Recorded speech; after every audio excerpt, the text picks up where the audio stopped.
നമ്മൾ തലവൻ 24-ാം തീയതി തിയേറ്ററിലേക്ക് എത്തുകയാണ്. അതിനു മുമ്പ് നിങ്ങളോട് സിനിമയെക്കുറിച്ചൊന്ന് സംസാരിക്കാം. നിങ്ങൾക്കിപ്പോൾ ട്രെയിലർ കഴിഞ്ഞ ദിവസം ഇറങ്ങിയിട്ടായിരുന്നു. എല്ലാവരും ഭാഗത്തു നിന്നും പോസിറ്റീവായിട്ടുള്ള റെസ്പോൺസാണ് കിട്ടിയത്. അപ്പോൾ എന്തായാലും സിനിമയെക്കുറിച്ചുള്ളൊരു ഇൻട്രാക്ഷൻ, നിങ്ങളോട് സിനിമയെക്കുറിച്ച് സംസാരിക്കുകയും ചോദിക്കാനുള്ളത് ചോദിക്കുകയും ചെയ്യാം. അങ്ങനൊരു അതാണ് നമ്മളിവിടെ കൂടിയത്. അപ്പോൾ എന്തായാലും എല്ലാവരും ആദ്യം തന്നെ താങ്ക് യു ഓൾ. നിങ്ങളെല്ലാവരും എത്തിച്ചേർന്നതിനുള്ള നന്ദി തലവൻ്റെ ഭാഗത്തുനിന്ന്, ടീം തലവൻ്റെ ഭാഗത്തുനിന്ന്. നമുക്ക് എങ്ങനെ തുടങ്ങണം? ഞങ്ങൾ എന്തെങ്കിലും സംസാരിക്കണോ? നിങ്ങൾ ചോദിക്കുന്നു എങ്ങനെയാണ്?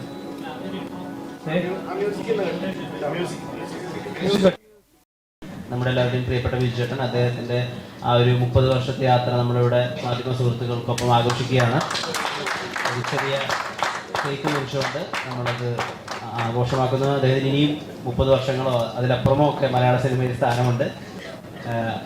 വിജുചേട്ടനെ എല്ലാ ആദരവോടും സ്നേഹത്തോടും കൂടി ആ ഒരു കേക്ക് കട്ടിംഗ് സെറിമണിയിലേക്ക് സ്വാഗതം ചെയ്യുന്നു.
അല്ലേ?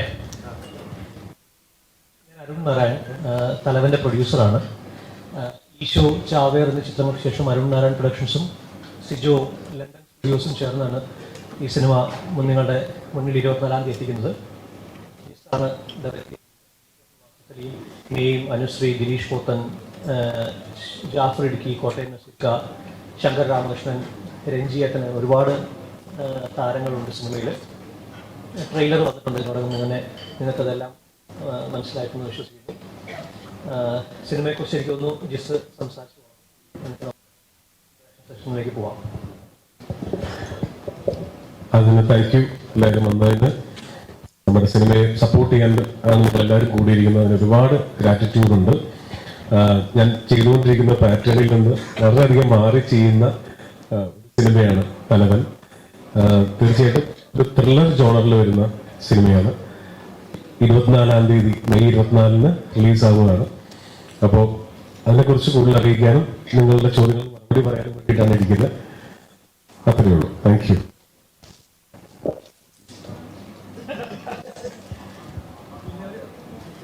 ചോദിക്കാം. വിജുചേട്ടൻ ഇപ്പോൾ അപ്രതീക്ഷിതമായിട്ട് കേക്ക് വന്ന പോലെ ഇവിടെ അപ്രതീക്ഷിതമായിട്ട് കേക്ക് വന്ന പോലെ ഒട്ടും അങ്ങനെ ആക്സിഡന്റലായിട്ട് സിനിമയിൽ വന്ന ഒരാളാണല്ലോ. 30 വർഷമായി നാഷണൽ അവാർഡ് ഉൾപ്പെടെയുള്ള നേട്ടങ്ങളുണ്ട് സിനിമയിൽ. ഒരുപാട് ആളുകൾ ഓർത്തു വയ്ക്കുന്ന, പിന്നെയും കാണാൻ ആഗ്രഹിക്കുന്ന, പുനർവായിക്കുന്ന കഥാപാത്രങ്ങളുണ്ട്.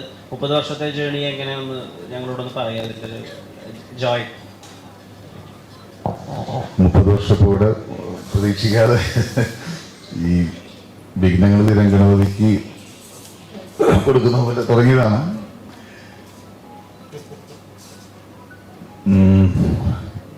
ഒരുപാട് സന്തോഷമുണ്ട് ഈ നേരിച്ച് വെച്ചു. ഈ ജേണി എന്ന് പറഞ്ഞാൽ അൺഎക്സ്പെക്റ്റഡ് ആയിട്ട് തുടങ്ങിയതാണ്. ആക്ച്വലി അന്നൊന്നും സീരിയസ് അല്ലായിരുന്നു. ആക്ച്വലി ഒരു എന്താണ് ചെയ്തതെന്ന് അറിയാതിരിക്കുന്ന സമയത്ത് തുടങ്ങി ഒന്ന് സിനിമയൊന്ന് കുറേ കാലം കഴിഞ്ഞ് നമ്മുടെ ജീവിതമാർഗ്ഗം ഇതാണെന്ന് അറിഞ്ഞ് കുറച്ചുകൂടെ സിനിമയെ സീരിയസ് ആയിട്ട് കാണാനും സ്നേഹിക്കാനും തുടങ്ങി. കുഴപ്പമില്ലാതെ ഈ വർഷം വരുമ്പോൾ വളരെ സന്തോഷം. ഇങ്ങനൊരു 30 വർഷം കൂലൊന്നുമില്ലാതെ എത്താൻ പറ്റുന്നൊരു ഭാഗ്യമായിട്ട് കരുതുന്നു. ഇപ്പോൾ ഈ അടുത്ത് ഇറങ്ങിയ നമ്മുടെ മലയാളത്തിൽ ഇറങ്ങിയ പോലീസ് സിനിമകളിലൊക്കെ തന്നെ കുറേ കൂടി പോലീസുകാരുടെ അവരുടെ വർക്കിലെ ചാലഞ്ചസും കൂടിയാണ് പറഞ്ഞത്. ഇപ്പോൾ ജോസഫ് ആയാലും ശരി, ശ്രദ്ധിക്കപ്പെട്ട ഇലവിഴ കുഞ്ചിലായാലും ശരി, കണ്ണൂർ സ്കോഡ് ഉൾപ്പെടെ അത് അന്വേഷകരിലേക്ക് കൂടി നീളുന്ന സിനിമയായിരുന്നു. അപ്പോൾ തലവലിൽ നമ്മളിപ്പോൾ പണ്ടൊക്കെ കണ്ടിട്ടുള്ള ഈ ആവനാഴിയൊക്കെ പോലെ ഭയങ്കര റോ ആയിട്ടുള്ള പോലീസ് ഓഫീസേഴ്സ്, അവരുടെ ഭയങ്കര പവർഫുൾ ആയിട്ടുള്ള കുറേ സീൻസ് ഒക്കെ ഉള്ള അങ്ങനത്തെ ഒരു ടൈപ്പ് ഓഫ് സിനിമയാണോ? അല്ല, ഒരുപാട് സ്ലോ മോഷനും പഞ്ച് ഡയലോഗും ഉള്ള അങ്ങനല്ല, സെമി റിയലിസ്റ്റിക് ആയിട്ടുള്ള ഒരു സിനിമയാണ്. ആവശ്യത്തിന് ഡ്രാമയുണ്ട്. സാങ്കല്പികമായ ഒരു സ്ഥലത്ത് നടക്കുന്ന, കൃത്യമായ ഈ ഭൂപ്രദേശത്ത് നടക്കുന്നതൊന്നും പറയാതെ ഒരു സാങ്കല്പികമായ സ്ഥലത്ത് നടക്കുന്ന ചേപ്പനം തോട്ട എന്ന് പറയുന്ന, ഞങ്ങൾ സാങ്കല്പികമായ പേരാണ്, അവിടെ നടക്കുന്ന ഒരു പോലീസ് പ്രൊസീജിയർ, ഇൻവെസ്റ്റിഗേഷന്റെ പോലീസ് പ്രൊസീജിയർ സ്റ്റോറിയാണ്. പോലീസിന്റെ ഹൈറാർക്കി വിഷയമായിട്ടുള്ള, പോലീസിലെ ഈഗോ വിഷയമായിട്ടുള്ള, എന്നാൽ ഒരു കൃത്യമായ ഒരു കഥയും അതിനകത്ത് കഥാപാത്രങ്ങൾക്കെല്ലാം കൃത്യമായ ബയോഡാറ്റയും ഒരു കൃത്യമായ അന്വേഷണമുള്ള ഫോർമുലയിലാണ് ഞാനിത് കൺസീവ് ചെയ്തിരിക്കുന്നത്. അങ്ങനെ തന്നെയാണ് ഷൂട്ട് ചെയ്തിരിക്കുന്നത്. നോർമലി ഡിസ്ലി എന്ന് പറയുമ്പോൾ മലയാളി പ്രേക്ഷകർക്ക് ഇന്ന് റിലേറ്റ് ചെയ്യാൻ പറ്റുന്ന ഫാമിലി എന്റർടൈനിങ് അല്ലെങ്കിൽ കൊമേഴ്ഷ്യൽ ആയിട്ട് എല്ലാവർക്കും എൻജോയ് ചെയ്യാൻ പറ്റുന്ന സിനിമകളിൽ നിന്നുള്ള ഒരാളാണ് താങ്കൾ.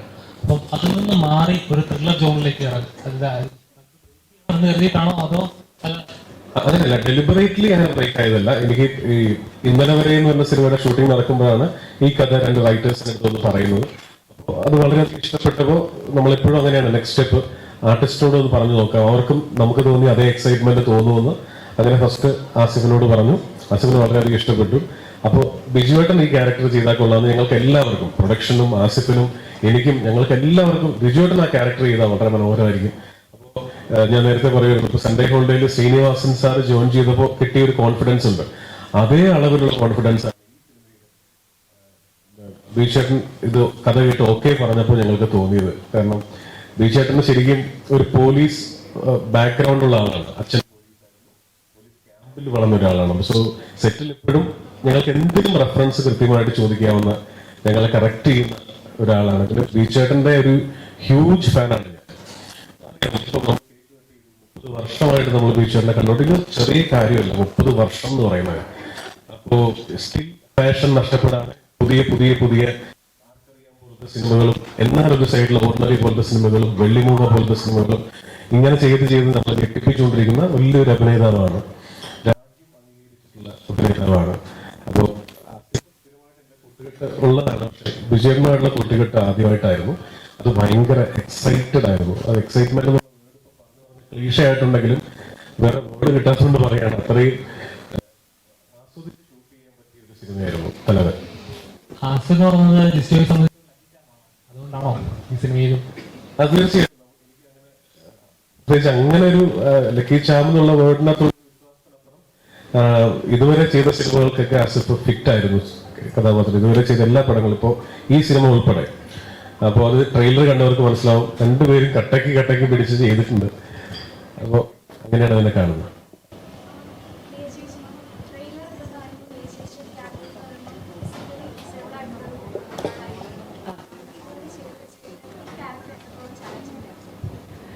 ഇതിലെ സുനിത ഒരു ചെറിയൊരു എന്താ പറയുന്നത്, ഫിസിക്കലി ഒരു ചെറിയൊരു, എനിക്ക് അങ്ങനെ ഒരു ക്യാരക്ടർ ചെയ്ത് പരിചയമൊന്നുമില്ല. ഒരു ദിവസം കഥ പറയില്ല അല്ല, ഒരു ദിവസം ഇങ്ങനെ ഇല്ലാത്തതിന്റെ ആയിരിക്കും, നമ്മൾ കുറച്ച് ദിവസമൊക്കെ ഇങ്ങനെ സീനൊക്കെ ഇങ്ങനെ ഷൂട്ട് ചെയ്തൊക്കെ പോയി ഒരു ഷോട്ട് എടുത്തപ്പോ ഞാൻ ആക്ച്വലി ആ ഒരു പ്രശ്നം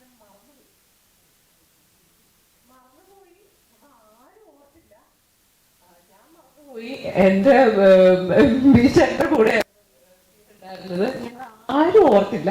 പിറ്റേ ദിവസം എന്തോ ഇങ്ങനെ ചായയൊക്കെ കുടിച്ചിങ്ങനെ വർത്താനൊക്കെ പറഞ്ഞോണ്ടിരുന്നപ്പോ ബീച്ചേട്ടൻ, എടി നീ ഇന്നലെ ആ കാര്യം ചെയ്തായിരുന്നോ? അപ്പൊ ഞാൻ അയ്യോ അയ്യോ ഞാൻ ഓർക്കുന്നില്ല എന്ന് പറഞ്ഞു. അപ്പൊ ഉടനെ എഡിറ്ററെ വിളിച്ച് ചെക്ക് ചെയ്ത് നോക്കിയപ്പോ സംഭവം ചെയ്തിട്ടില്ല. എന്നിട്ട് അത് വീണ്ടും റീഷൂട്ട് ചെയ്യേണ്ടി വന്നു. അപ്പൊ അത് എന്റെ പരിചയക്കുറവിന്റെ ഒരു പ്രശ്നമായിരുന്നു. ആർക്കും അത് ഓർമ്മയും വന്നില്ല. അപ്പൊ അന്ന് ആ ഒരു കാര്യം ഉണ്ടായപ്പോ ബിചേട്ടൻ തന്നെ അതിനൊരു ടിപ്പ് പറഞ്ഞു തന്നു. ഇങ്ങനെ ഒരു കാര്യം നമ്മളിങ്ങനെ നമ്മളെല്ലാരും മറന്നു പോകാൻ സാധ്യതയുണ്ട്. വിലയേറിയ ടിപ്പാണോ ഞാൻ പറഞ്ഞു കൊടുക്കുന്നത്? കുഴപ്പമില്ല അല്ലേ? 30 വർഷം ആയതിന്റെ ഒരു അപ്പൊ എന്നോട് പറഞ്ഞു തന്നു, നമ്മൾ മറന്നു പോകും ഇങ്ങനത്തെ ഒരു കാര്യം. നമുക്ക് ശീലമില്ലാത്തൊരു കാര്യം ആയതുകൊണ്ട് നമ്മൾ ചിലപ്പോൾ തലേന്നത് ചിലപ്പോൾ വിട്ടുപോകാൻ സാധ്യതയുണ്ട്. അപ്പോ അത് ഓർക്കാൻ വേണ്ടിയിട്ട് എന്തെങ്കിലും ഒരു എന്താ പറയുന്നത് ഒരു ശരീരത്തിൽ നമ്മൾ യൂഷ്വലി ഉപയോഗിക്കാത്ത എന്തെങ്കിലും ഒരു സാധനം ഒരു സംഭവം നമ്മൾ വെക്കുവാണെങ്കിൽ ഇതെന്തിനാ ഞാൻ അപ്പൊ ആ കാര്യം ഓർമ്മ വരും എന്നുള്ള രീതിയിൽ ഒരു ഒരു ഒരു ടിപ്പൊക്കെ എനിക്ക് പറഞ്ഞു തന്നു. അപ്പം ഇത് എക്സ്പീരിയൻസ് തന്നെയായിരുന്നു എല്ലാം കൊണ്ടും. ഇതൊക്കെ കൂടെ ആസിക്കിനെ കൂടെ ഒക്കെ മുമ്പ് വർക്ക് ചെയ്തിട്ടുണ്ട്. പക്ഷെ എന്താ പറയുക, ഈ ഒരു ടീം ജിസ്റ്റേറിന്റെ കൂടെ ഒരു സിനിമ ചെയ്യുന്ന ഫസ്റ്റ് ടൈം ആയിരുന്നു. അഭിചേട്ടൻ ഒരു പടത്തിൽ വരുന്ന ഫസ്റ്റ് ടൈം ആണ്. അപ്പൊ അതുകൊണ്ട് എന്താ പറയുന്നത് സന്തോഷമുള്ള ദിവസങ്ങളായിരുന്നു. ആ ദിവസങ്ങളൊക്കെ ഒത്തിരി സന്തോഷമുള്ള ദിവസങ്ങളായിരുന്നു. ബിചേട്ടന്റെ ഹിറ്റ് സിനിമകളുടെ ഭാഗമായിട്ട് സംയുക്ത ചേച്ചി എപ്പോഴും ഉണ്ടായിട്ടുണ്ടായിരുന്നു ഒരു കാലഘട്ടങ്ങളിൽ.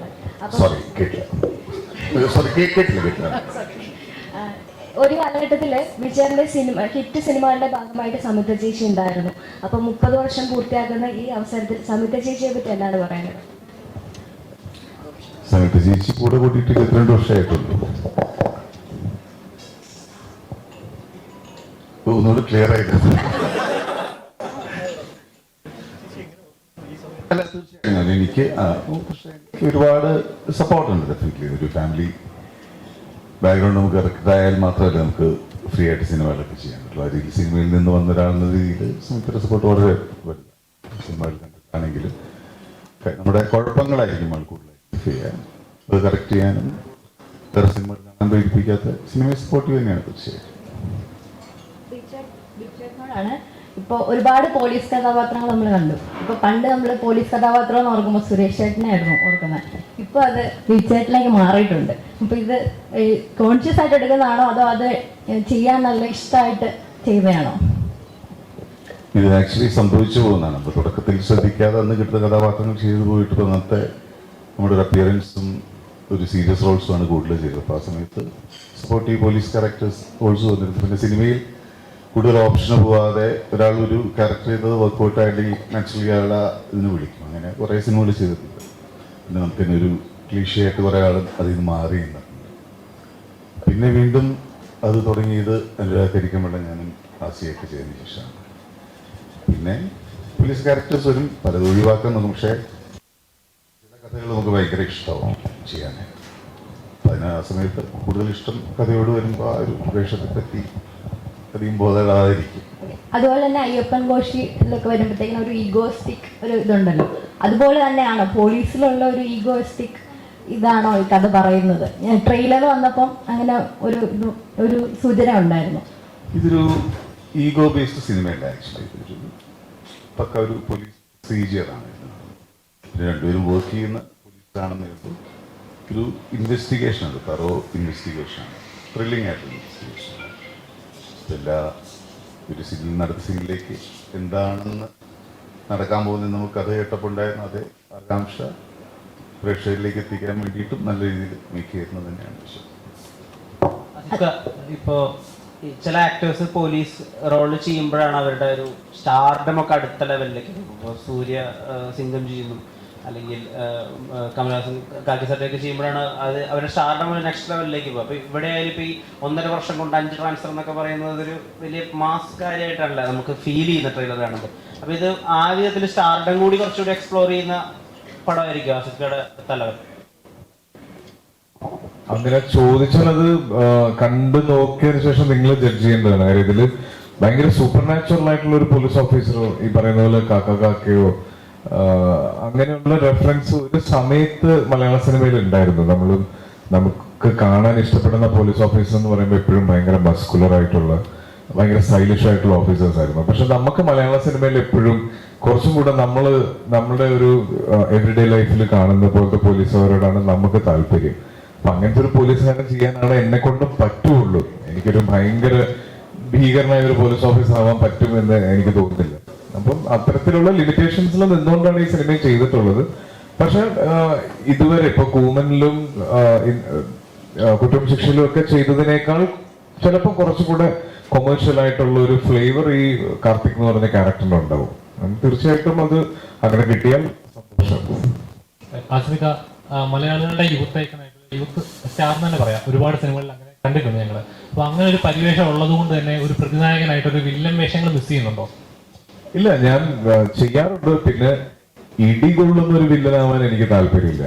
അപ്പൊ ഒരു ക്യാരക്ടർ ഡ്രിവൻ ആയിട്ടുള്ള നെഗറ്റീവ് ഷെയ്ഡ്സ് വരുന്നതിനോടൊപ്പം ഉയരെ പോലെയുള്ളത് അല്ലെങ്കിൽ ഓർഡിനറി പോലെയുള്ള സിനിമകൾ ചെയ്യുന്നതിനോട് എനിക്ക് സന്തോഷമുള്ളൂ. അത്രയും ക്യാരക്ടേഴ്സ് ചെയ്യുമ്പോൾ പിന്നെ ഒരു സിനിമയിൽ എന്നെ കാണുമ്പോൾ എന്റെ ക്യാരക്ടറിന് ഒരു പ്രെഡിക്റ്റബിൾ സ്വഭാവം ഉണ്ടാവില്ല. ഇയാൾ നായകനാണ്, അതുകൊണ്ട് ഇയാളുടെ എൻഡിങ് ഭയങ്കര പോസിറ്റീവായിരിക്കും എന്നുള്ളൊരു പ്രഡിക്ഷനിലേക്ക് പോകാതെ എല്ലാതരം ക്യാരക്ടേഴ്സും ചെയ്യാൻ പറ്റും. ഇവ ചിലപ്പോൾ ചതിച്ചേക്കാം, ചിലപ്പോൾ ഇത് നന്നായേക്കാം എന്നുള്ളൊരു തോന്നൽ അങ്ങനെ മിക്സ് ചെയ്ത് ക്യാരക്ടേഴ്സ് ചെയ്യുന്നുണ്ട് കിട്ടും. അപ്പൊ അങ്ങനെ അത്തരത്തിൽ നെഗറ്റീവ് ഷെയ്ഡ്സ് ചെയ്യാനും എനിക്ക് താല്പര്യമുണ്ട്. ഈ അണ്ടിരാഗക്കരിക്കും വെള്ളത്തിൽ അച്ഛനും മോനുമായിട്ട് അഭിനയിച്ചു. അപ്പം ഇപ്പോഴും സോഷ്യൽ മീഡിയ കറങ്ങുന്ന ഒരു സീനുണ്ട്, മറ്റേ അടി കിട്ടുമ്പം ഉള്ള ഒരു റിയാക്ഷൻ. അപ്പൊ ഈ സിനിമ അടിച്ചിട്ടില്ല എന്നെ. അതല്ല, അടിച്ചിട്ടൊന്നുമില്ല. ഈ സിനിമ വരുമ്പോ അതിനൊരു പ്രതികാരം വല്ലതും തീർക്കാനുള്ള ഒരു അവസരം കിട്ടിയോ? ഞാൻ പറഞ്ഞില്ല, എല്ലാവർക്കും ഒരു ആഗ്രഹമുണ്ട്. ആഗ്രഹമുള്ളതുകൊണ്ടല്ല, അങ്ങനെ ഒരു അവസരം കിട്ടിയോ എന്ന് ചോദിക്കുന്നു. ഇല്ല, അങ്ങനെ ഒരു അവസരം കിട്ടിയിട്ടില്ല. അതെ, എനിക്ക് പക്ഷെ ബീച്ചറിന്റെ കൂടെ ചെയ്ത ക്യാരക്ടേഴ്സ് എല്ലാം നോട്ടീസ് ചെയ്യപ്പെട്ടിട്ടുള്ള ക്യാരക്ടേഴ്സ് ആണ്. അത് ഇൻക്ലൂഡിങ് ഓർഡിനറി ആയാലും ഇപ്പൊ കരിക്കുംവെള്ളം എടുത്ത് പറയണം. അപ്പൊ അതില് എനിക്ക് തോന്നുന്നു ചിലപ്പം ബീച്ചറിനായിട്ടുള്ള ഒരു ഫ്രണ്ട്ഷിപ്പിന്റെ ഒരു കെമിസ്ട്രി അല്ലെങ്കിൽ ചേട്ടൻ എനിക്ക് തരുന്നൊരു ഫ്രീഡം, ഇതൊക്കെ ആയിരിക്കാം ചേട്ടന്റെ കൂടെ ചെയ്യുന്ന ക്യാരക്ടേഴ്സ് ഹൈലൈറ്റ് ചെയ്ത് നിൽക്കാനുള്ള കാരണം. കരിക്കുംവെള്ളം പേഴ്സണലി ഞങ്ങൾക്ക് രണ്ടുപേർക്കും, രഘുവിനെയും അഭിയെയും ഞങ്ങൾക്ക് രണ്ടുപേർക്കും ഇഷ്ടമുള്ള ക്യാരക്ടേഴ്സാണ്. ആ അച്ഛനും മോനുമായിട്ട് ശരിക്കും ഈ സിനിമയുടെ ട്രെയിലറിൽ പറയുന്നുണ്ടല്ലോ, ഞങ്ങളെ കണ്ടിട്ട് ഇരട്ട പറ്റുവാണെന്ന് തോന്നുന്നു പറഞ്ഞില്ല. അപ്പൊ അതുപോലെ ഉണ്ട് എന്നെനിക്കൊരു വിശ്വാസമുണ്ട്.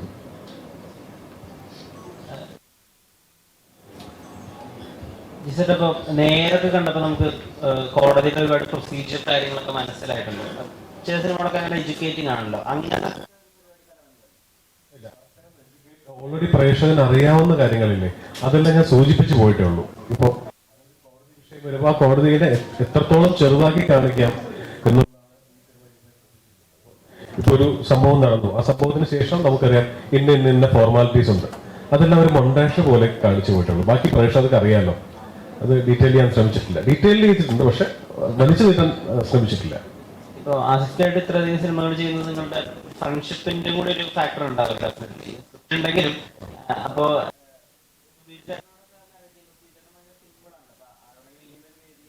ഭാര്യയെ പറ്റിയൊക്കെ പറയണെങ്കിൽ കുറച്ചും കൂടി കാവ്യാത്മകമായിട്ട് പറഞ്ഞാൽ വിജയുടെ ഭയങ്കര സിമ്പിൾ ആയതുകൊണ്ടാണ് അങ്ങനെ പറഞ്ഞു നിർത്തിയത്. അപ്പൊ അങ്ങനത്തെ സിമ്പിൾ ആയിട്ടുള്ള കമ്മ്യൂണിക്കേഷൻ സ്ക്രിപ്റ്റ് പറയാനും കാര്യങ്ങൾ പറഞ്ഞു മനസ്സിലാക്കാനും അതൊരു ഈസിയാണോ? അല്ല, ബീച്ചേട്ടനെ സംബന്ധിച്ചിടത്തോളം ബീച്ചേട്ടൻ നിങ്ങൾ എനിക്ക് തോന്നുന്നു അറിയാമെന്നുള്ളത്.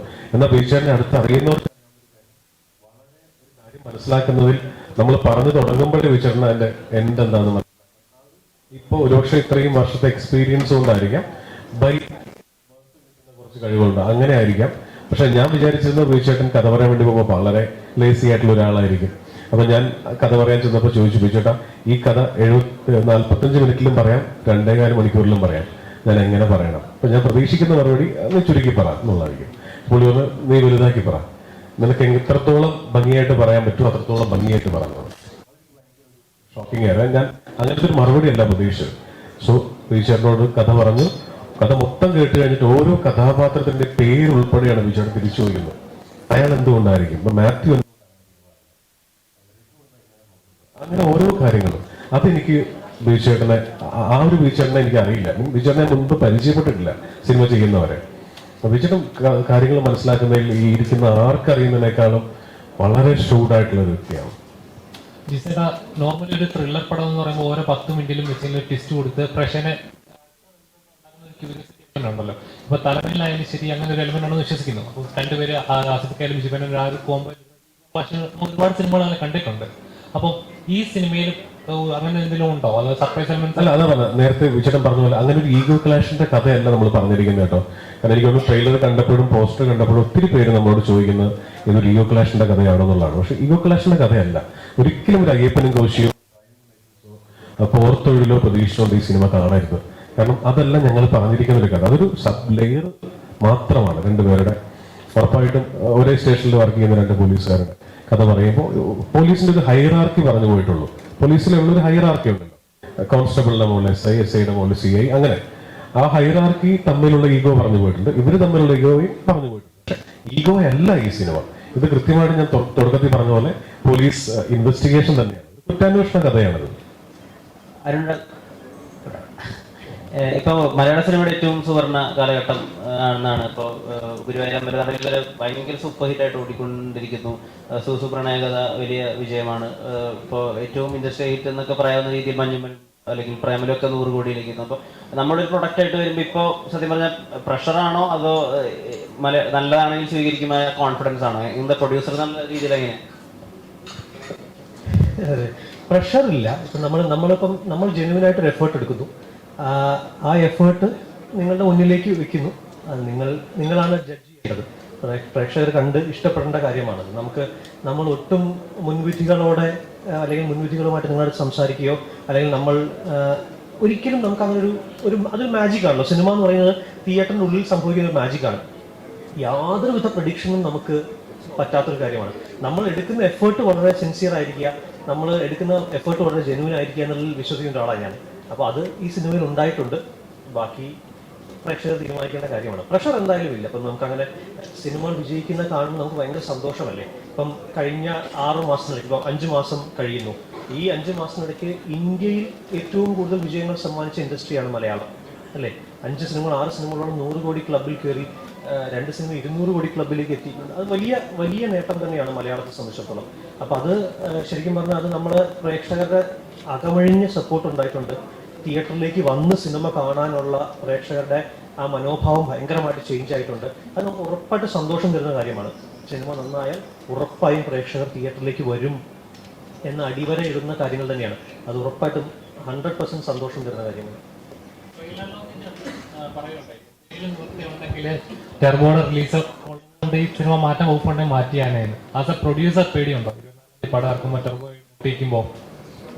അല്ല, പേടിയില്ലപ്പാ, പേടിയില്ല. ഞാൻ പറഞ്ഞില്ലേ, സിനിമ വിജയിക്കുമ്പോൾ എൻ്റെ അഭിപ്രായത്തിൽ നമ്മുടെ കൂടെ ഒരു സിനിമ ഇറങ്ങുന്നു, ആ സിനിമ വലിയ വിജയമാകുന്നു, ഉറപ്പായിട്ടും തിയേറ്ററിലേക്ക് പ്രേക്ഷകർ വരും, അല്ലേ? തിയേറ്ററിലേക്ക് പ്രേക്ഷകർ വരുന്ന സമയത്ത് സിനിമ ഉണ്ടാവുക എന്ന് പറയുന്നത് ഏറ്റവും വലിയ കാര്യം. ട്രൈ ആയിട്ട് തിയേറ്ററിലേക്ക് ആൾ വരാത്ത സമയത്ത് വേറൊരു സിനിമയില്ല എന്നാൽ നമ്മുടെ സിനിമ ഇറക്കാമെന്ന് പറയുന്നതിൽ കാര്യമില്ല. സിനിമ പ്രേക്ഷകർ തിയേറ്ററിലേക്ക് വരുന്ന സമയത്ത് ഏറ്റവും ആവേശത്തോടെ തിയേറ്ററിലേക്ക് പ്രേക്ഷകർ വരുമ്പോൾ സിനിമ ഇറക്കുന്നത് തന്നെയാണ് സന്തോഷം. പിന്നെ മമ്മൂക്കയൊക്കെ ഒരു സ്റ്റാർ, നമ്മൾ അങ്ങനെ ഒരു ചിന്തയെ നമ്മുടെ മനസ്സിൽ പോകുന്നില്ല. അത് അദ്ദേഹത്തിന്റെ വലിയ സിനിമയാണ്, വലിയ ക്യാൻവാസിൽ വരുന്ന സിനിമയാണ്. തീർച്ചയായിട്ടും അത്തരം ഒരു സിനിമ വന്ന് പ്രേക്ഷകർ തിയേറ്ററിലേക്ക് വരുമ്പോൾ തന്നെ നമ്മളെയും സപ്പോർട്ട് ചെയ്യും പ്രേക്ഷകർ തന്നെയാണ് വിശ്വാസം.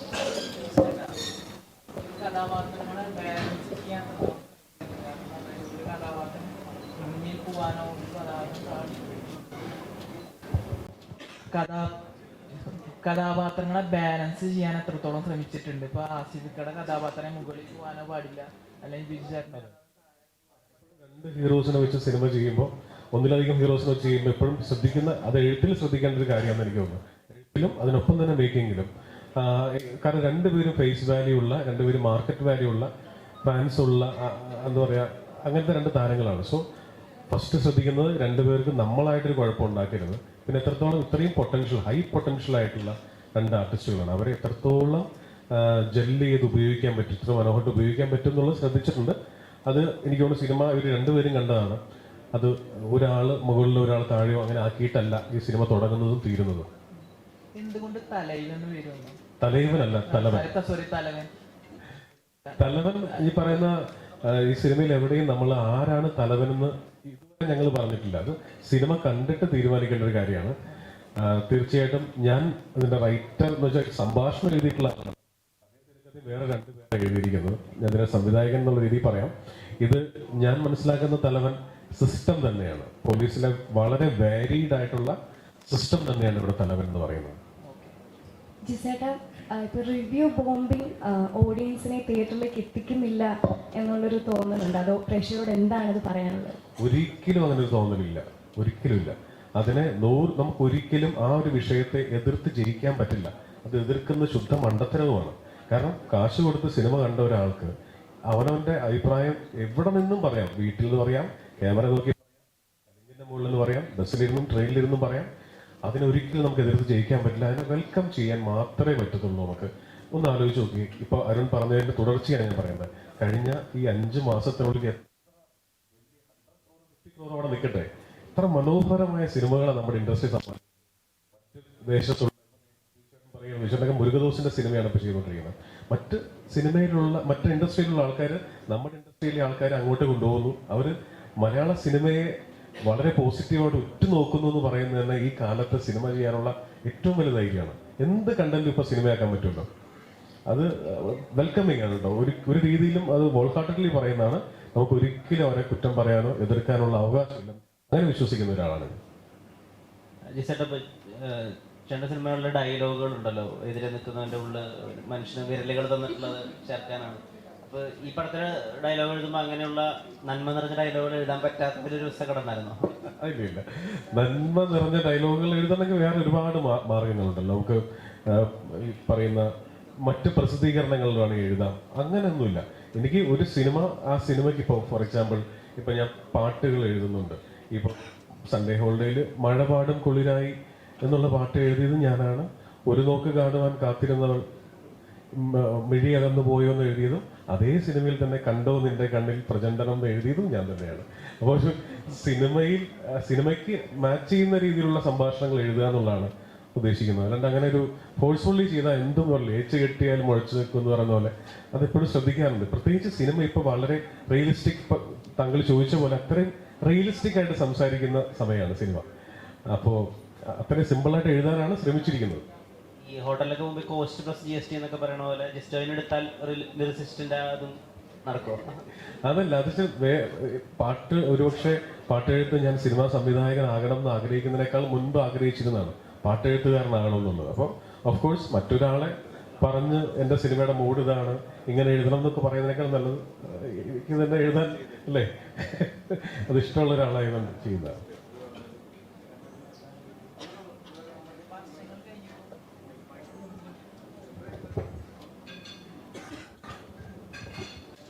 വർഷങ്ങൾ കഴിഞ്ഞിട്ടും ആസിഫയുടെ ഇപ്പോഴും പുകഴ്ത്തപ്പെടുന്ന 2 സീൻസാണ് മറ്റേ ട്രാഫിക്കിലെ ആ സ്മൈലും ഇപ്പോൾ പറഞ്ഞ പോലെ അനികനിക്ക് വെള്ളത്തിലെ അടി കിട്ടുന്ന സീൻ. അങ്ങനത്തെ എന്തെങ്കിലും പെർഫോമൻസ് മൊമെന്റ്സ് ഇതിലുണ്ടോ?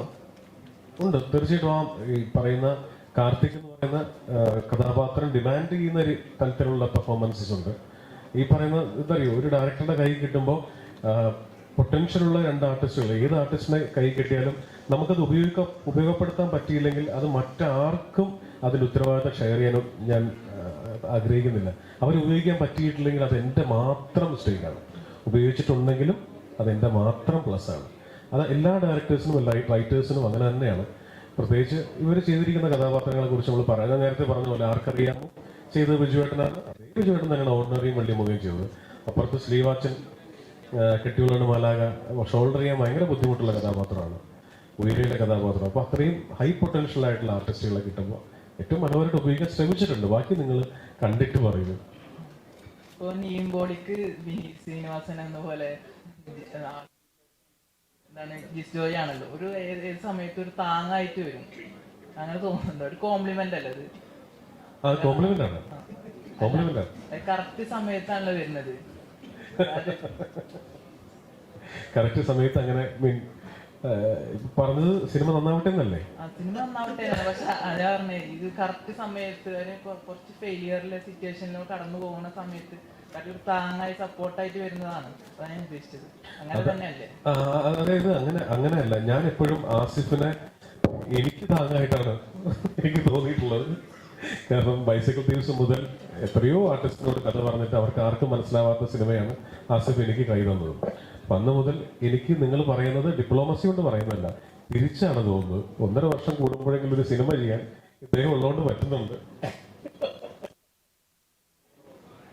അതുപോലെ ജിസയുടെ ഇവരുടെ കോംബോ, ജിസേട്ടൻ്റെയും ആസിഫയുടെയും കോംബോ എന്ന് പറയുന്നത് ഹിറ്റ് കോംബോയാണ്. അപ്പൊ അങ്ങനെ തിരഞ്ഞെടുത്താണ് അവരെ, അതോ ക്യാരക്ടർ ഡിമാൻഡ് ചെയ്യുന്ന രീതി തിരഞ്ഞെടുത്താണ്?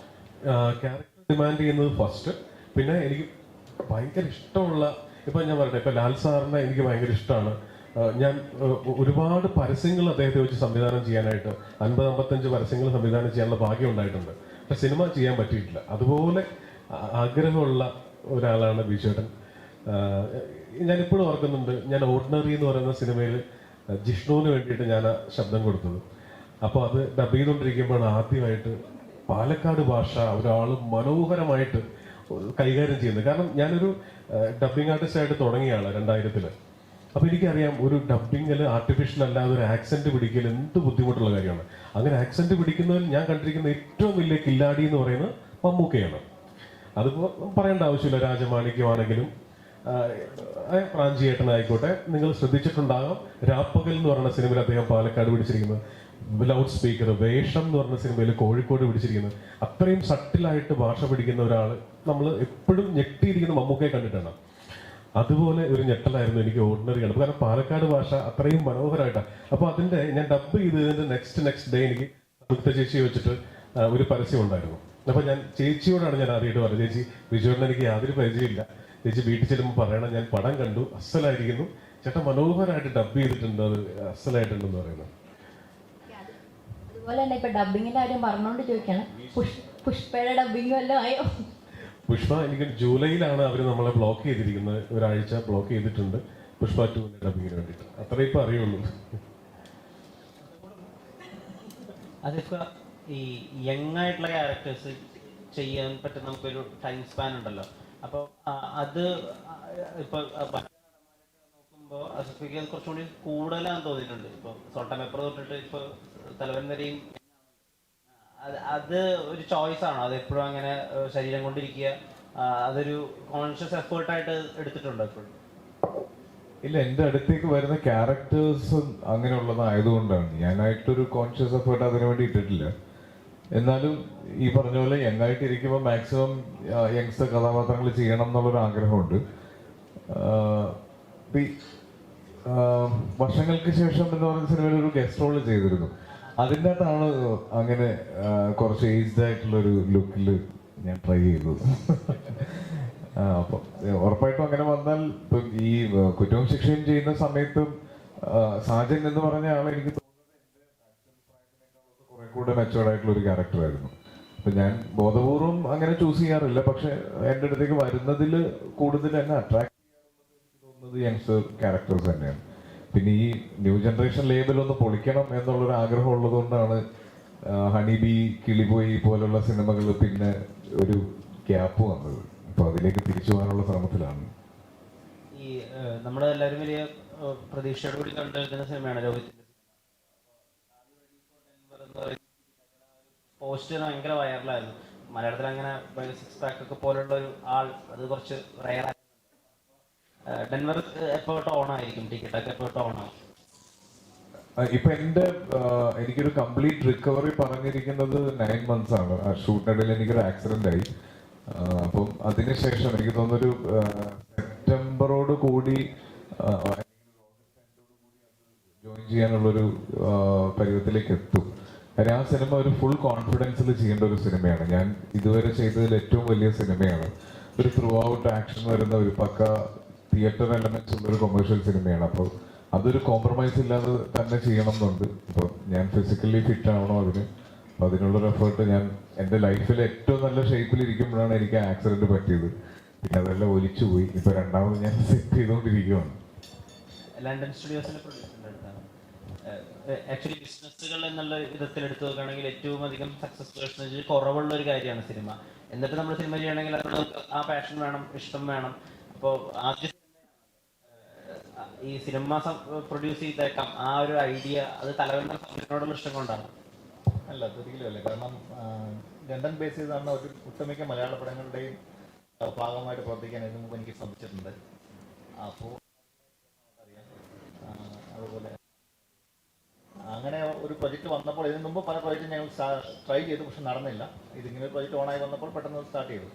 അതിൽ ബിസിനസ് ഒരു എലമെൻ്റ് ഉണ്ട്, but something to do with a good film.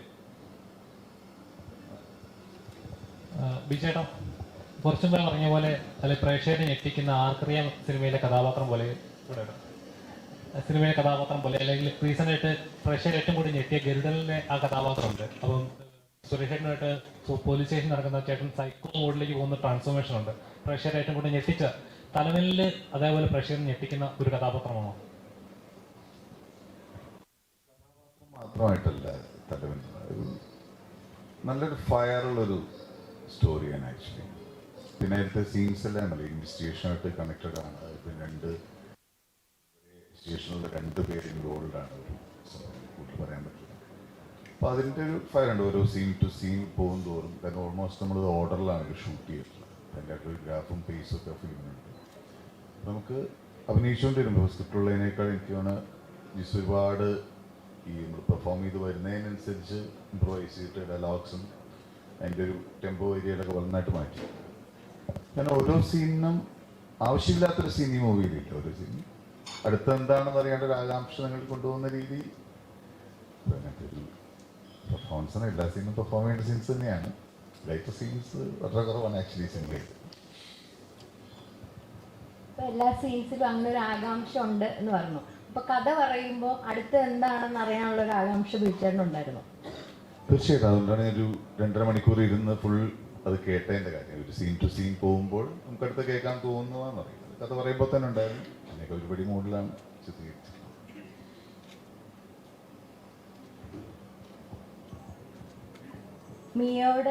മിയോടാണ് driving ലൈസൻസിലെ character ഭയങ്കരമായിട്ട് നോട്ടീസബിൾ ആയിരുന്നു. ഇപ്പോഴും എല്ലാവരും പറയുന്ന ഒരു ക്യാരക്ടറാണ്. അപ്പൊ അതുപോലെ തന്നെ റിമാർക്കബിൾ ആയിരിക്കോ ഈ ഒരു തലവനിലെ ക്യാരക്ടർ? അത് കണ്ടു തന്നെ അറിയേണ്ടിയിരിക്കുന്നു. എന്താ പറയുന്നത്, ചിലപ്പോൾ നമ്മളിങ്ങനെ ചില സിനിമകളൊക്കെ കാണുമ്പോൾ ഒരുപാടൊന്നും കാണത്തില്ല, പക്ഷെ ചില ഡയലോഗുകൾ ഭയങ്കര ക്ലിക്കാവും അല്ലേ? ഇപ്പൊ തന്നെ നേരത്തെ ഇവിടെ സംസാരിച്ചവർ പറയുന്നത് മോൻ ഹാപ്പിയാണോ എന്ന് ചോദിക്കുന്നുണ്ടായിരുന്നു. ഒറ്റ മോൻ ഹാപ്പിയാണോ, ആ ഒരൊറ്റ ഡയലോഗേ ഉള്ളൂ, പക്ഷെ അതെല്ലാവരും അങ്ങ് ഏറ്റെടുത്തില്ലേ. അപ്പൊ അതേപോലെ നമ്മൾ നോക്കുവാണെങ്കിൽ ഒരുപാട് സിനിമകളിലുണ്ട് ചില ചെറിയ കാര്യങ്ങൾ വളരെ ക്ലിക്കായി വരുന്നത്. അതേപോലെ ചില ക്യാരക്ടേഴ്സ് ആദ്യം പോലെ അവസാനം വരെ ത്രൂ ഔട്ടുള്ള ചില ക്യാരക്ടേഴ്സ് കാണുമായിരിക്കും, പക്ഷെ ആ ക്യാരക്ടേഴ്സിനേക്കാളും കൂടുതൽ ക്ലിക്കാവുന്നത് ചിലപ്പോൾ ഒന്ന് വന്നു പോയാടായിരിക്കും, അല്ലെങ്കിൽ ഒരു നോട്ടം, അയാളുടെ നോട്ടം കൊള്ളായിരുന്നു, അങ്ങനെയൊക്കെ അല്ലേ. അപ്പോ ഇതിലെ എന്റെ ക്യാരക്ടറും ഈ പറയുന്ന പോലെ ലെങ്ത് വെച്ചോ അങ്ങനെയൊന്നുമല്ല ഞാൻ ജഡ്ജ് ചെയ്യാൻ ഉദ്ദേശിക്കുന്നത്. നല്ലൊരു സിനിമയുടെ ഒരു നോട്ടബിൾ പാർട്ട് ആവുക എന്നുള്ളതായിരുന്നു എൻ്റെ ഒരു ഉദ്ദേശമുള്ളത്. അപ്പോ അത് അങ്ങനെ വരും എന്ന് ഞാൻ വിചാരിക്കുന്നു. ഇനി ബാക്കി പ്രേക്ഷകർ കാണുന്ന പോലെ.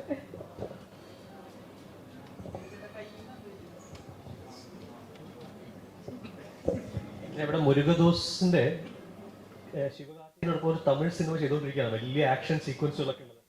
അതല്ലേ ഉള്ളൂ എന്നുള്ള ഞങ്ങളെല്ലാം ഹാപ്പി ആയിട്ടിരിക്കുന്നു.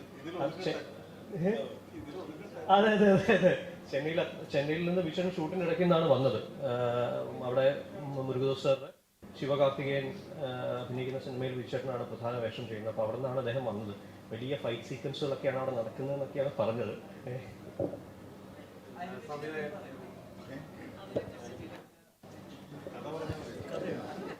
ഇതിനെപ്പറ്റിയാണോ? അല്ല, അതൊരു മുരുകദോസ് ഫിലിം തന്നെയാണ്. ടിപ്പിക്കൽ മുരുകദോസ് ഫിലിം തന്നെയാണ്. ശിവകാർത്തികേയൻ ഒരു വലിയ ബഡ്ജറ്റ് കൊമേഴ്സ്യൽ വലിയ ബഡ്ജറ്റ് മൂവിയാണ്. വലിയൊരു വരുന്നൊരു ഷൂട്ട് ഓഫ് ദ മൂവിയാണ്. അതൊരു നല്ല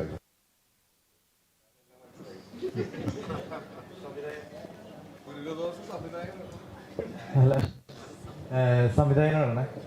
ഇപ്പം നിലവിൽ വളരെ ചർച്ചാ വിഷയമായ ചില കാര്യങ്ങളുണ്ട്. അതായത് ജാതി പറയാൻ പാടില്ല സിനിമയിൽ, അതുപോലെ മറ്റു പല സമൂഹത്തിൽ നിലനിൽക്കുന്നത് ആയ പല കാര്യങ്ങളും സിനിമയിൽ വന്നു കഴിഞ്ഞാൽ അത് ആൾക്കാർക്ക് അത് ഭയങ്കരമായിട്ട് വേദനിപ്പിക്കുന്നു, അല്ലെങ്കിൽ ഒരു പ്രത്യേക അജണ്ട വെച്ച് സംസാരിക്കുന്നു എന്നുള്ള രീതിയിലൊക്കെ വരുന്നത്. ഈ ഒരു സംവിധായകൻ എന്നുള്ള രീതിയിൽ അതിനെയൊക്കെ എങ്ങനെയാണ് കാണുന്നത്? ഈ ഒരു സ്റ്റേറ്റ്മെന്റിനോടൊക്കെ എങ്ങനെയാണ് കാണുന്നത്? ഈ സ്റ്റേറ്റ്മെന്റിനെ കാണുന്നത് ഇത് എനിക്ക് സിനിമ ആരെയും മുറിപ്പിക്കാനുള്ള ഒരു ഉപകരണം അല്ലെന്നുള്ളൊരു വിശ്വാസമുണ്ട്. അത് ഉറപ്പായിട്ട് എത്ര കാലം സിനിമ ചെയ്തു അല്ലെങ്കിൽ ഈ മാധ്യമങ്ങളിൽ എത്ര കാലം ഉണ്ടോ അത്രയും കാലം അടിയുറച്ച് വിശ്വസിക്കുന്ന ഒരു കാര്യമാണ്.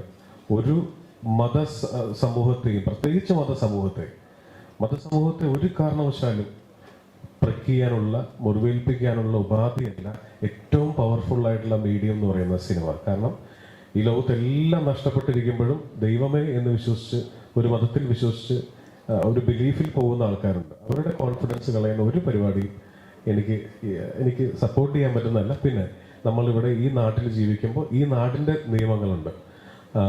ഇപ്പം നമ്മൾ പുകവലി ആരോഗ്യത്തിന് ഹാനികരം എന്ന് എഴുതി കാണിക്കുന്നത് പോലെ സെൻസർ ബോർഡും അതിന് നിഷ്കർഷിച്ചിരിക്കുന്ന ആൾക്കാരും എന്ത് പറയുന്നോ അതിനെ പാലിച്ചുകൊണ്ട് സിനിമ ചെയ്യാന്നുള്ളതാണ് ഞാൻ പറയുന്ന കാര്യം. അതിനൊന്നും വെല്ലുവിളിക്കാനായിട്ട് ആഗ്രഹിക്കുന്ന ഒരാളല്ല ഞാൻ പേഴ്സണലി. അപ്പോൾ എന്തായാലും സക്സസ്ഫുൾ ആയിട്ട് സിനിമ വരട്ടെ ഞങ്ങൾ ആശംസിക്കുന്നു. ഒരുപാട് പേരെ കഷ്ടപ്പാടാണ് സാറിന്റെ ഫസ്റ്റ് എക്സ്പീരിയൻസ് കൂടി 24-ാം തീയതി കാണാൻ വരുന്ന പ്രേക്ഷകരോട് എന്താണ് പറയാനുള്ളത്? 24-ാം തീയതി കാണാൻ വരുന്ന പ്രേക്ഷകരോട് നമ്മൾ എല്ലാ സിനിമയും, ഞങ്ങളുടെ സിനിമ മാത്രമല്ല എല്ലാ സിനിമയും വളരെ ഹാർഡ് വർക്ക് ചെയ്ത് ഉണ്ടാക്കുന്ന സിനിമകളാണ്. അപ്പോൾ കോവിഡൊക്കെ വന്നിരിക്കുന്ന സമയത്ത് നമ്മൾ അത്ഭുതപ്പെട്ടിട്ടുണ്ട്, നമ്മൾ ആശങ്കപ്പെട്ടിട്ടുണ്ട് ഇനി ഒരു നല്ല കാലം ഉണ്ടാവും, തിയേറ്ററിലേക്ക് ആൾക്കാർ തിരിച്ചു വരുമോ എന്നൊക്കെയുള്ള. പക്ഷെ അതൊക്കെ മാറിയിട്ട് മലയാളം സിനിമ എന്ന് പറയുമ്പോൾ നമ്മൾ മനസ്സുകൊണ്ട് 1000 സെല്യൂട്ട് അടിക്കുന്ന ഒരു കാലത്താണ് ജീവിക്കുന്നത്. എന്ത് തരം കണ്ടന്റും നല്ലതാണെങ്കിൽ, എത്ര റിവ്യൂ ബോംബിംഗ് ഉണ്ടെങ്കിലും നല്ല സിനിമ വിജയിപ്പിക്കുന്ന പ്രേക്ഷകരെ അവരെ തന്നെയാണ് ഞങ്ങൾക്ക് വിശ്വാസം. അതുകൊണ്ട് തന്നെ ഞങ്ങൾ ഒരു രീതിയിലുള്ള വീരവാദമോ ക്ലെയിമോ ഈ സമയത്ത് 24-ാം തീയതി നിങ്ങൾ കണ്ടിട്ട് തീരുമാനിക്കും തലവൻ എങ്ങനെയുണ്ടെന്നുള്ളത്. നിങ്ങൾ എന്റർടൈൻ ചെയ്യിക്കാനുള്ള രീതിയിൽ പക്ക കൊമേഴ്ഷ്യൽ സിനിമയായിട്ടാണ് ഇത് ഷൂട്ട് ചെയ്തിരിക്കുന്നത്. ബാക്കിയെല്ലാം ഞങ്ങൾ പ്രേക്ഷകനെയും ദൈവത്തിനെയും മാത്രം വിശ്വസിക്കുന്നു. നിങ്ങൾ ഫസ്റ്റ് ഡേ തന്നെ പടം കാണണം. നിങ്ങൾക്ക് എന്ത് തന്നെ തോന്നിയാലും ആത്മാർത്ഥമായിട്ടുള്ള ഹോണസ്റ്റ് ഒപ്പീനിയൻ നിങ്ങളുടെ പ്ലാറ്റ്ഫോമിൽ നിങ്ങൾ എഴുതണം, നിങ്ങൾ പറയണം. Thank you.